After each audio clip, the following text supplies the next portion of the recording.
Hi, my name is Mario, and I'm a volunteer reader for the Boston College Volunteer Reading Program.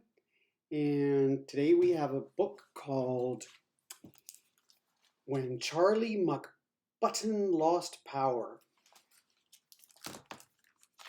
So typically we read in person, but because of the virus, the schools are closed.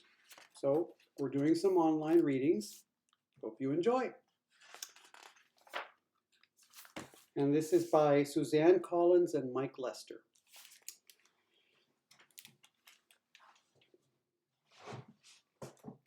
Charlie McButton had likes and like-nots. The things that he liked involved handsets and bots, computerized games where he battled bad creatures. The things he liked not didn't have blow-up features. Then one day, a thunderstorm blew into town and brought his tech empire tumbling down. A lightning bolt struck an electrical tower, and Charlie McButton, his world lost power.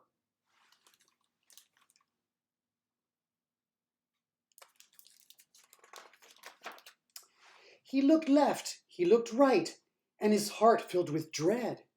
The TV, the lights, and his clock were all dead. He jumped to his feet, his lungs gasping for air. The room spun around, and he clung to his chair. He tried to cry, "Help!" but just managed to squeak. The blackout had blacked out his power to speak. Thank goodness his mother had ears like a bat. She came to his room and gave him a pat.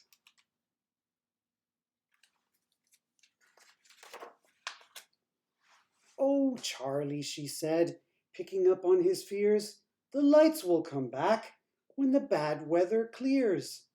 You'll have to find something without plugs to play. Read a book, clean your room, sing a song, model clay." Could anything be duller than clay? Soggy gray clay on a soggy gray day? He hated the way clay got under his nails, and how he could only make snowmen and snails.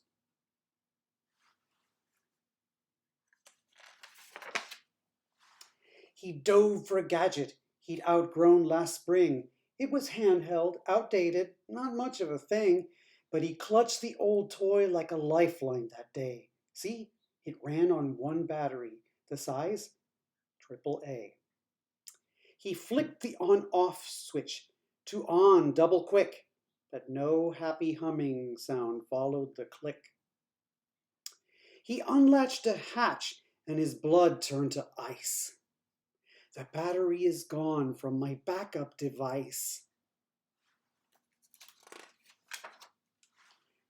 World records were set in the 10-meter dash as away down the hallway he flew like a flash, seeking one battery, just one AAA, that would rescue one boy from a gray day of clay.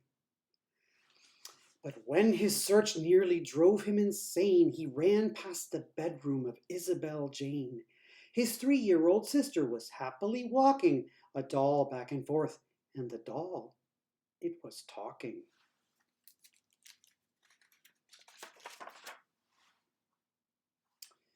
Now, dolls didn't talk on their own as a rule. They needed a power source, some kind of fuel. In less than a second, he'd made the decision. Call it bad judgment, a real lack of vision. Somehow his head didn't warn of his folly, and Charlie McButton, he pounced on that dolly.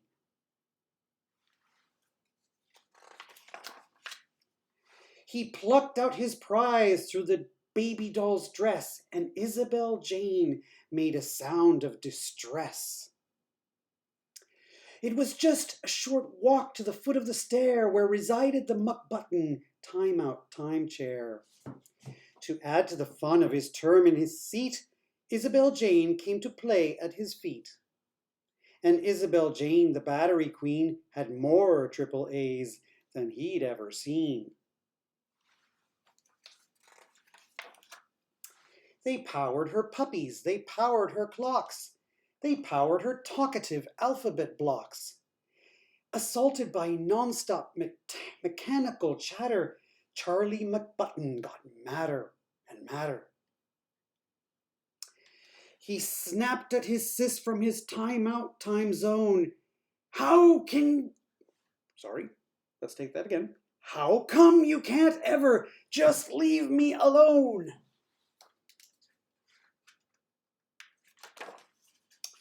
His eyes filled with tears, and she gave them a rub. She went to the bathroom and hid in the tub. Then Charlie McButton felt totally rotten and couldn't help thinking some things he'd forgotten.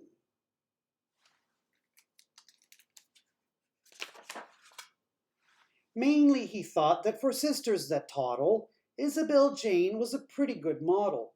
She clearly adored him. She didn't have fleas. At dinner she'd secretly eat up his peas. And sometimes, although he'd most hotly deny it, he liked to just sit there beside her in quiet, wrapped up in a blanket watching TV, his head on his shoulder, her foot on his knee. Her head on his shoulder. He sat and he thought and he stared at the rain. When his time out was done, he found Isabel Jane. From the edge of the tub, she gave him a peek. So he said, "Hey, are we playing hide and go seek?"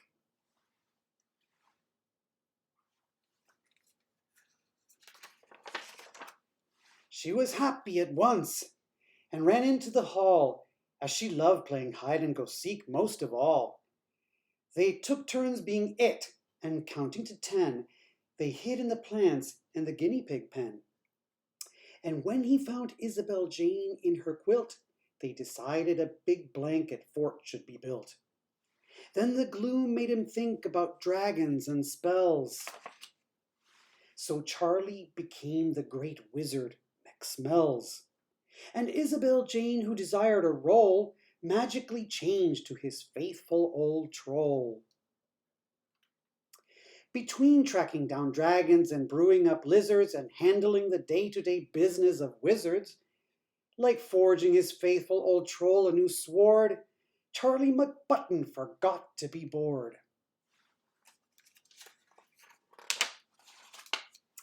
At supper they ate under real candlelight.